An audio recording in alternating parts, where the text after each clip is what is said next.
We stand in very, very powerful days, in a powerful month, where every single one of us is able to access special powers. During the month of Nisan, the first month of the Torah calendar, we got liberated from the camps of Egypt after 210 years, millions of deaths, great suffering, slavery, slave mentality. The Pasuk says that we worked bechomer uvelvanim, with mortar and bricks, bechol avodah basadeh, with all the work in the field, avodah kasha, with great, hard, back-breaking labor. Our sages in the Zohar Kadosh, Rabbi Shimon, explains that the difficulties that we went through, that we finally got liberated from in the month of Nisan, was actually a preparation for us to receive the Torah. But not only the Torah, rather the Torah shebe'al peh, the oral law. And the Zohar explains, ba'avodah kasha, dakushya. The hard, back-breaking labor, kasha, hard, means kushya, question. Behomer ubilvenim, homer, mortar, is referring to what's called kal vahomer, a way of studying the Talmud to deduce one law from another. Bilvenim, which means bricks, means really at the deeper level, the Zohar says, libun halacha, to extract Jewish law from deep discussion, analysis, and comparison. Ubechol avodah basadeh, and in the work of the field means outside the area which is livable. It's called in Aramaic bar, outside, the outside. And this is talking about the Braita, the teachings which are not included in the Talmud. What is it telling us?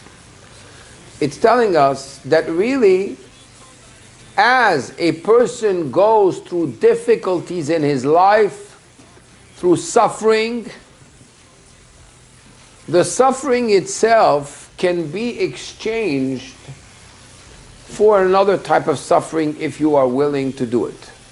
Which means, there's a toil, which is the toil of the body, slavery, and then there is the toil of the mind.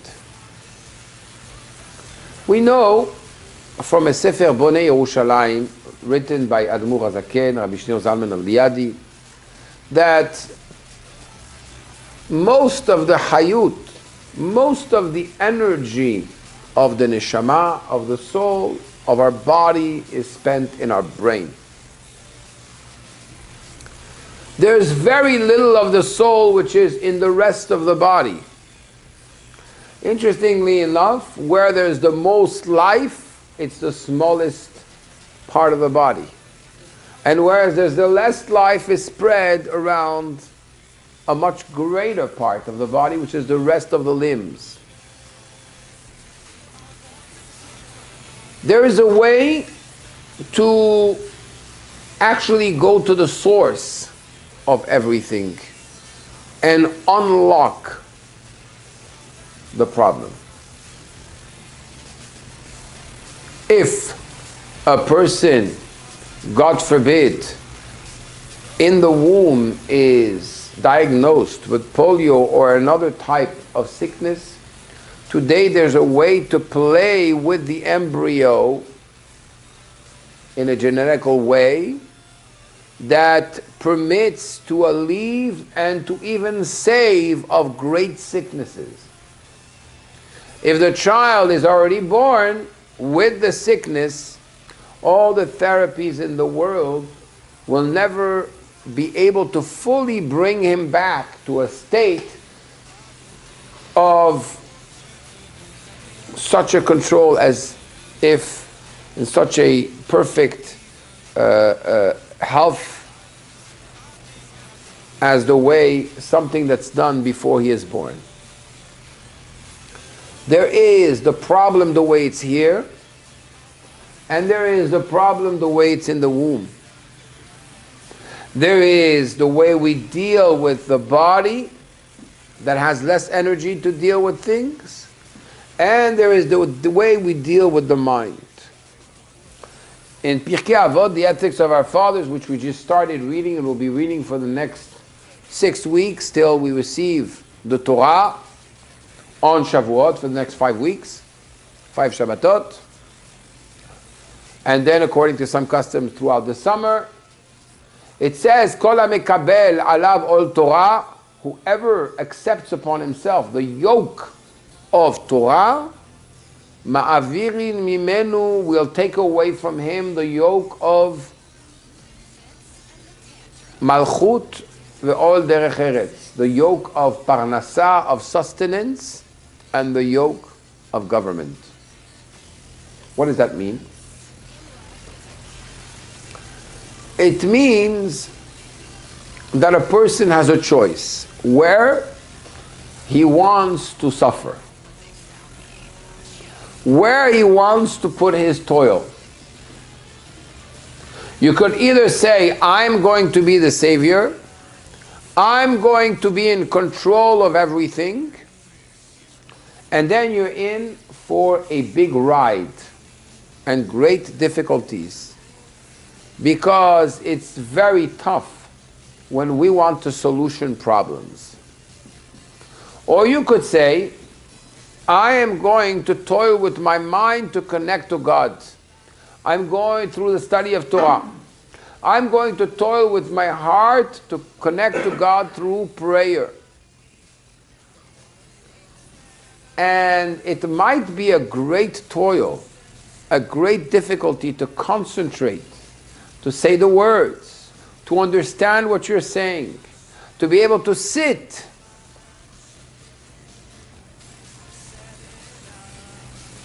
and actually follow the path of study. But that actually is an exchange that happens. If you're ready to accept the yoke, it says. Why does it use the expression yoke? Because the Torah says that we should accept the Torah as an ox accepts its yoke. So what do you mean? Have you ever seen an ox with a yoke? You see the shoulders going out of its skin almost, being uncomfortable.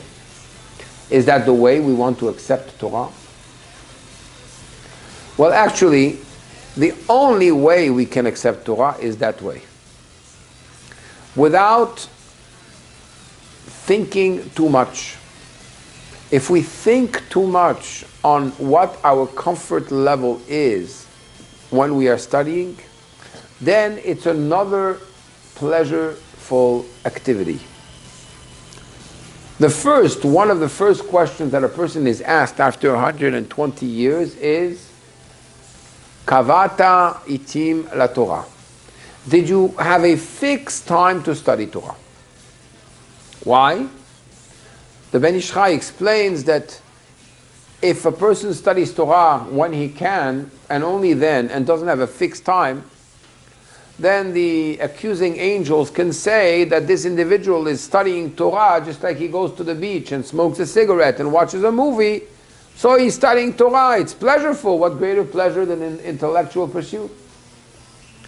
But when I'm studying because I have a fixed time, and sometimes I'm going to miss a business deal, I'm going to miss a business meeting, I'm going to miss an opportunity, I might suffer of traumatic FOMO. For those of you who don't know what FOMO is, check it out on Google. Fear of missing out. The fear of missing out.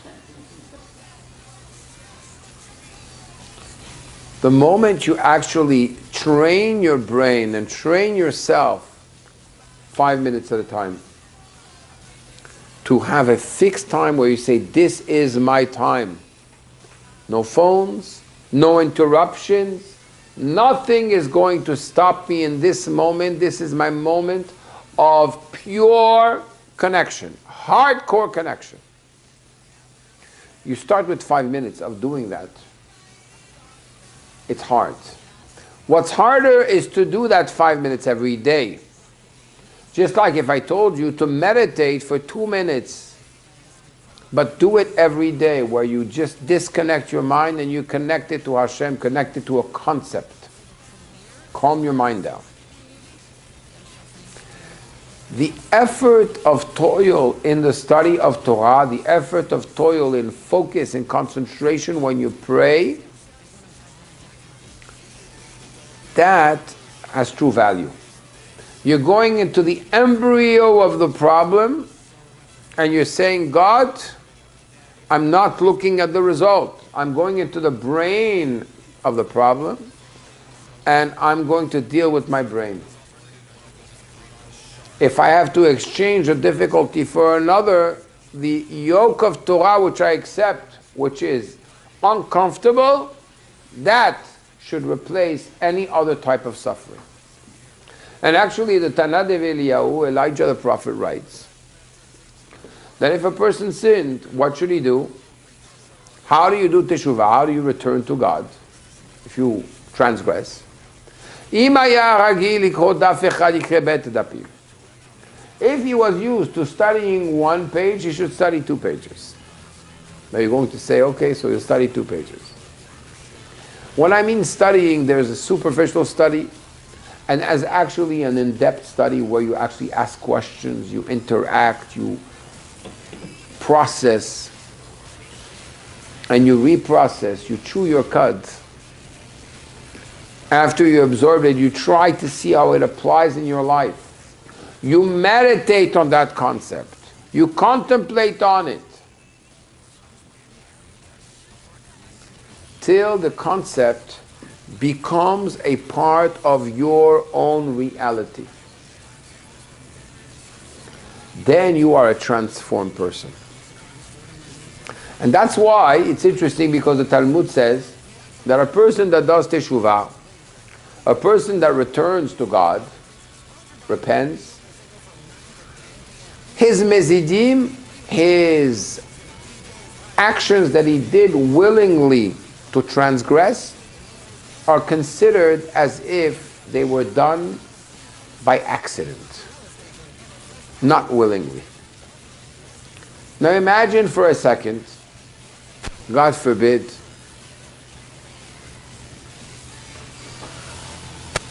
I take a cup of wine and I spill it on your $250 shirt. What? Or $1,000 shirt.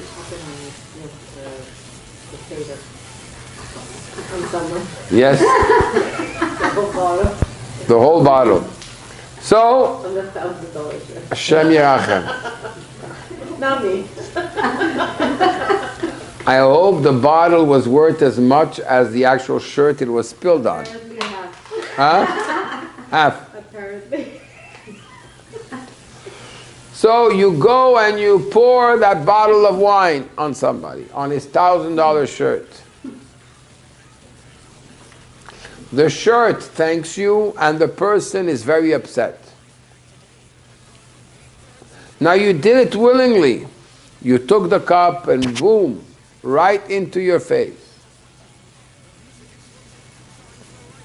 How could such an action suddenly be considered, oh, it was an accident?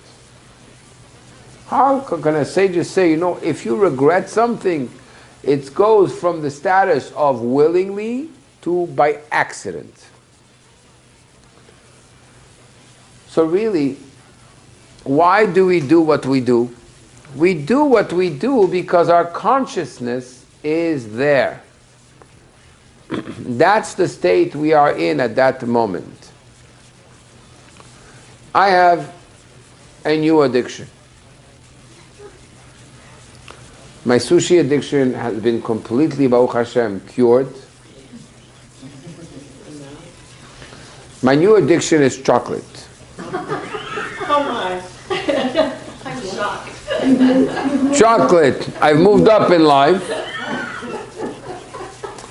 So I know that when I go to that French kosher chocolate box and I just pass by it, there's a moment where I have to make a clear decision on what to do or what not to do. There's going to be a moment, and this can be used for any type of addiction, where as soon as you dig in, you're gone. Before you taste, you are a master over the chocolate, or the video game, or the gambling, or whatever else attracts you. The moment you taste, you are gone. You're in a swirl going down. And the problem is, when you repeat an action over and over again, it becomes almost a part of your nature, and then the body demands it. The brain demands this adrenaline addiction. Whatever it is, it demands the chocolate or whatever it is. Now, a person that's in that state, you would film him eating the chocolate, and he doesn't even have the time to have absorbed and let his palate at least clean up so his taste buds can enjoy the next piece, that he's already shoving another piece, throw it into his mouth. And then one day, he stops. He detoxes of chocolate. I remember one day I met a lady that went for chocolate detox. Chocolate detox, my friends, yes. They had to put her and chain her to a table because for 3 days, and she was just like a normal detox when you have these rapid detoxes, and she was her body was in withdrawal. By the way, to all those that don't know me, I'm exaggerating a little when I say I'm addicted to chocolate.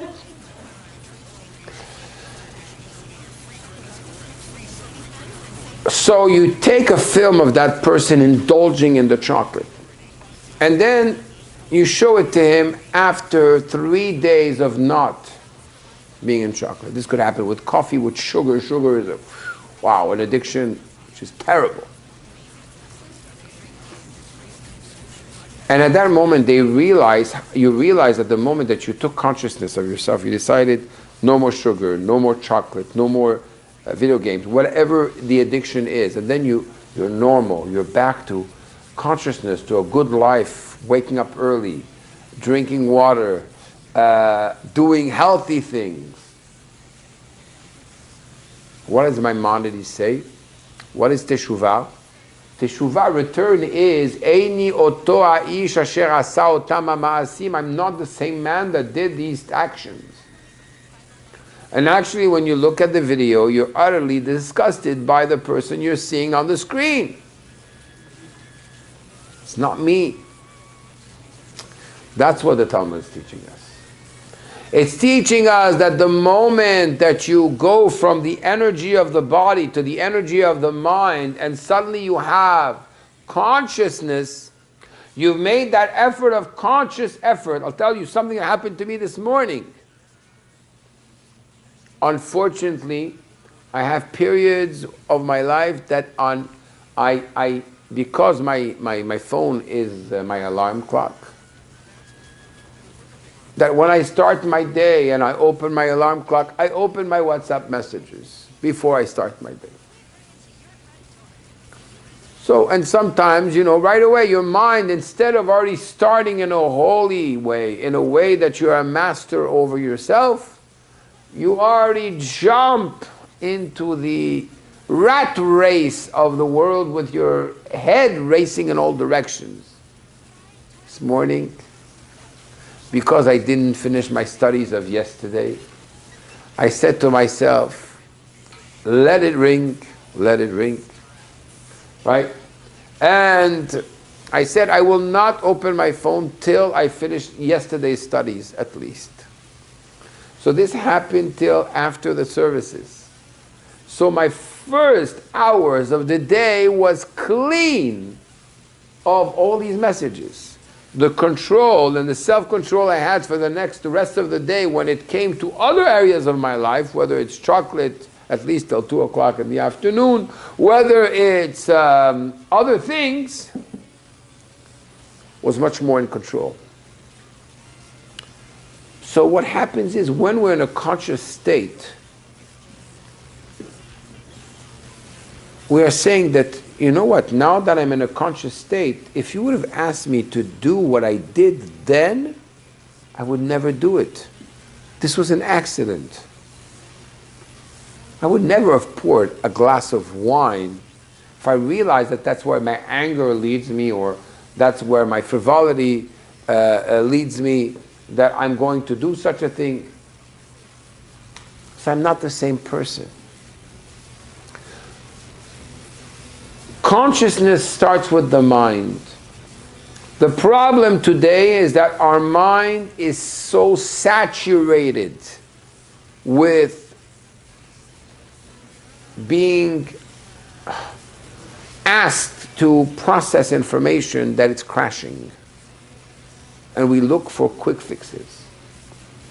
When you stop and you study Talmud, you study the Chumash, you listen to a class, you start putting yourself in thinking and meditating, you start praying, and you are fully present at the moment you do that, and you go in depth, you are actually resetting your mind. You're exchanging the slavery of Egypt, which is a physical, draining type of slavery, for a new master.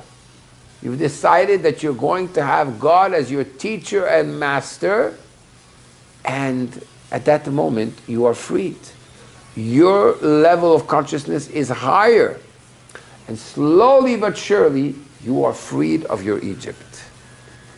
That's why the study of Talmud came through the fact that we first suffered, then we're able to appreciate that mastery of the mind through connecting to God is the greatest freedom. And that's why the tribe of the Levites was not in slavery, because they would study Torah all day. This is the month of Nisan, a month of great light, a great toil. Miracles, Nisim, but the miracle of receiving the oral Torah, the oral tradition. The month of Iyar, which it's true, it spells out, it's the acronym for the word Ani Hashem Rofecha, I am God your healer. But at the same time, why am I God your healer? What is the healing?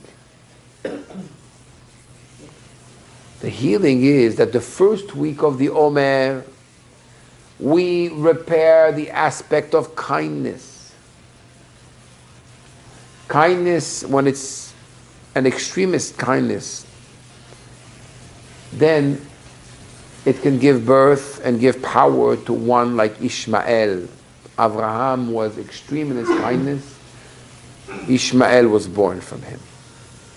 On the other hand, the second week of the Omer is Gevurah, severity. When you're an extremist in severity, you can have an Esav be born. Avraham represents chesed, kindness, benevolence, doing good in the world, pleasing.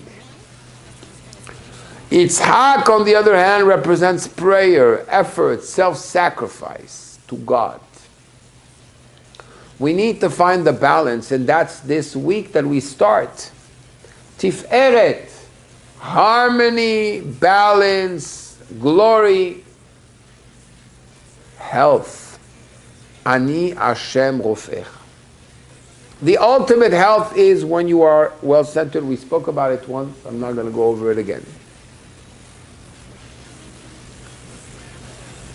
But why this month connected to health?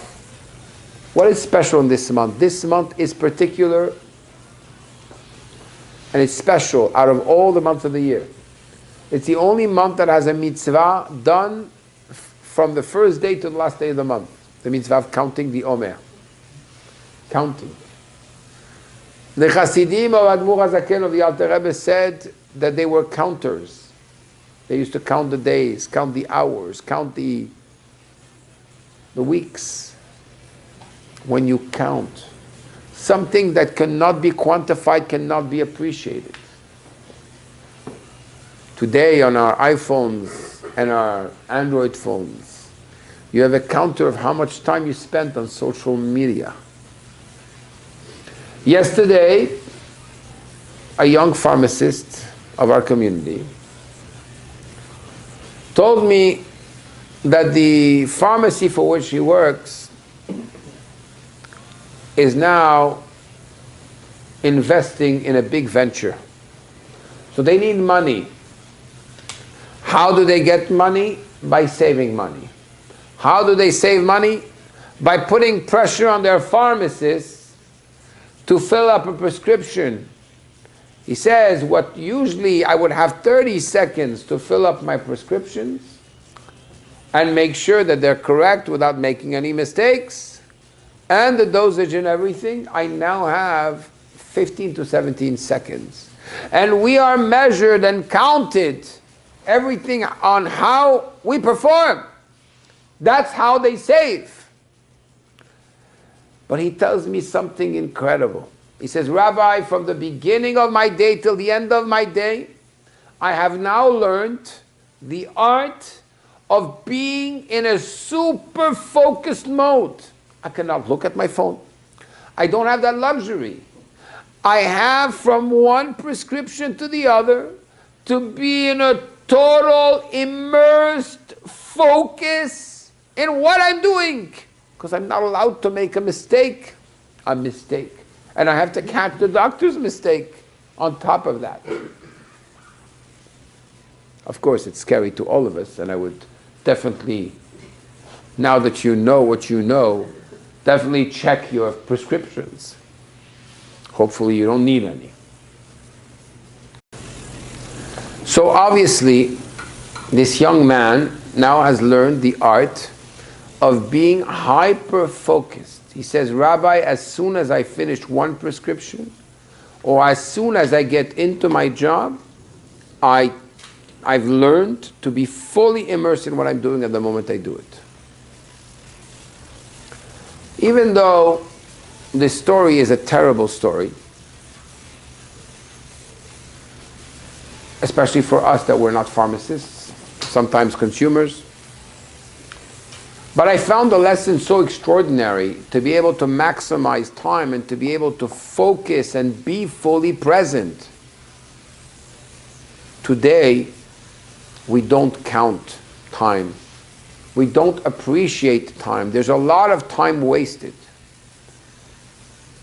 The lesson of the Omer, the lesson of this month, the month of Iyar, is that every day counts, every minute counts. Once you make a conscious decision to say, I'm going to reduce my time. He told me that on his iPhone he was able to reduce his time on social media by half. When we realize the amount of time that is wasted, we go into a mentality, and our kids go into a mentality, they finish their homework, they finish their showers, they're finished eating. What do? I want to play a game. I want to do something. What about open a book, read, study? Where did this go? What about enriching your knowledge? Personal growth. But we are used to having this passive interaction with knowledge. Feed me without me having to seek for knowledge.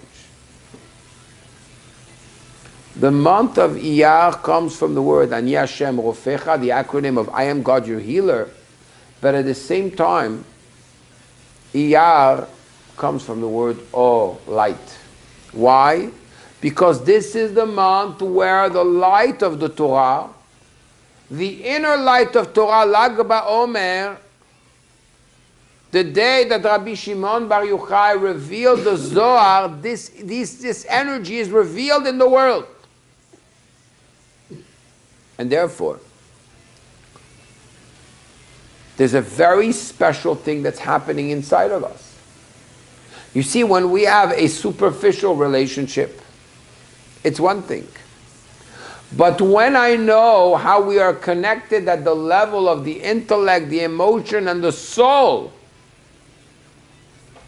it's another dimension. The chief rabbi of France, of blessed memory, Rav Sitruk, recounts that when he was by his teacher, Rabbi Nahuri, alav shalom, he came to a few lessons to this new teacher. The teacher didn't address him, didn't say Shalom Aleichem, didn't introduce himself. After a few lessons of studying Torah, asking questions back and forth, discussing topics, he came up to him and said, now that we've studied and we started knowing each other, what's your name? The intellectual, spiritual, not only intellectual, spiritual connection we have, two Jews have through Torah, that is the true bond that bonds their essence together.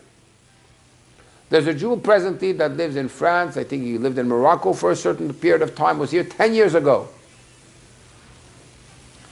Mr. Khadida, if I'm not mistaken. We studied a certain passage one Thursday night in depth. I still remember what I studied. He still remembers, and that is our bond. That is our connection. We saw each other recently after 10 years. And right away we reconnected there. Because when you are connected to something which is essential, something which is godly, something which is above time and space, something which is infinite, something which has to do with the knowledge and the will and the essence of God, expressed in words, you bond, you grow, you connect.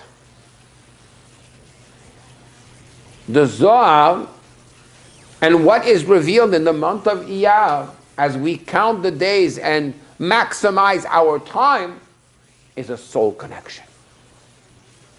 A connection with the light of Torah, with the deeper meanings of things, expressed through Hasidic philosophy. The moment we connect in a deeper way, the experience is another experience. The experience of consciousness is a new experience. So someone asked, okay, I have now a deeper experience, a deeper, higher consciousness. I'm a changed person, therefore what I did yesterday I regret, and it wasn't me. But how do I change the other? We have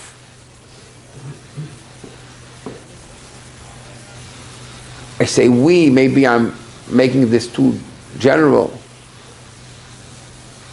a habit of when we want to educate the other, to knock, to bang, to hit, to shut the ways of expression of the other. It's not like you don't understand, it's like me. When really, the way to change the other is by opening their consciousness. I would like to give a particular example which I gave on Shabbat. A couple where the husband is ADHD, and the wife is OCD. An extraordinary mix of heaven and earth.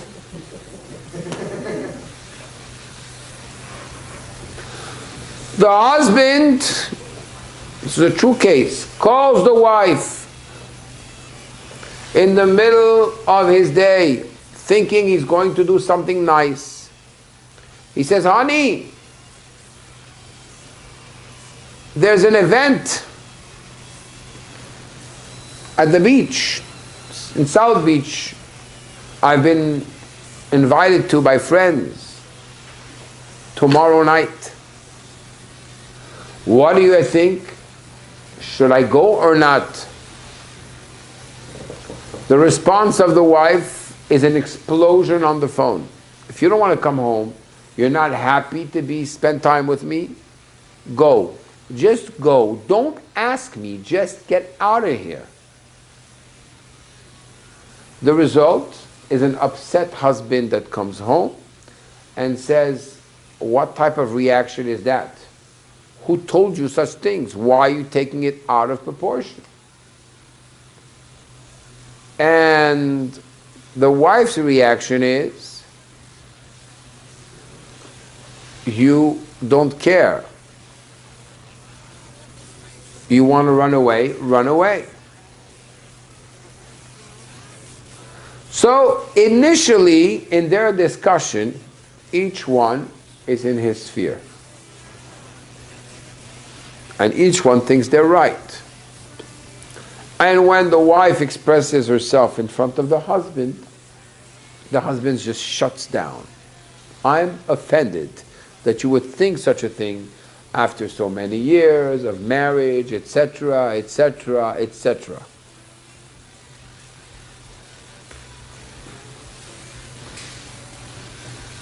Finally, there's a breakthrough in the discussion.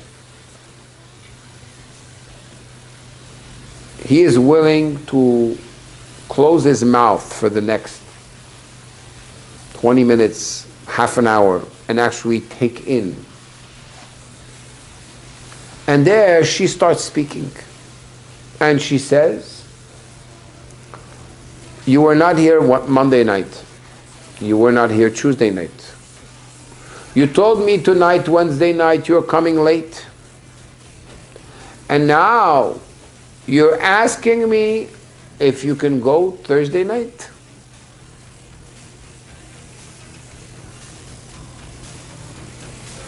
So the husband at that moment, his consciousness changed.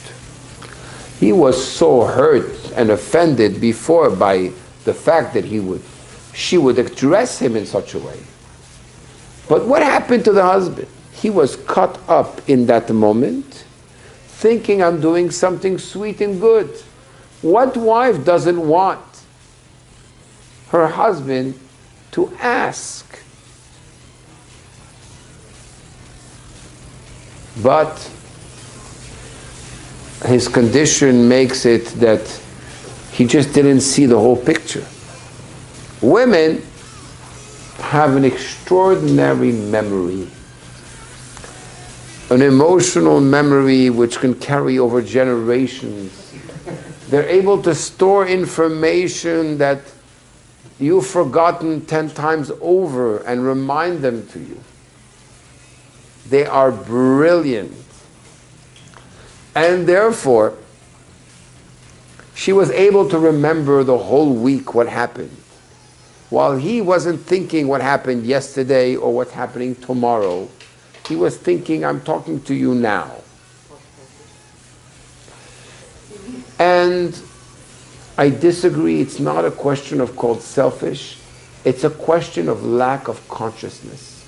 Because what happened at the end of the discussion, I was present, is that the husband, when he realized this, he says, now I understand. It makes complete sense to me.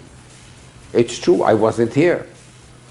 But I didn't put two and two together. I was just living in the moment.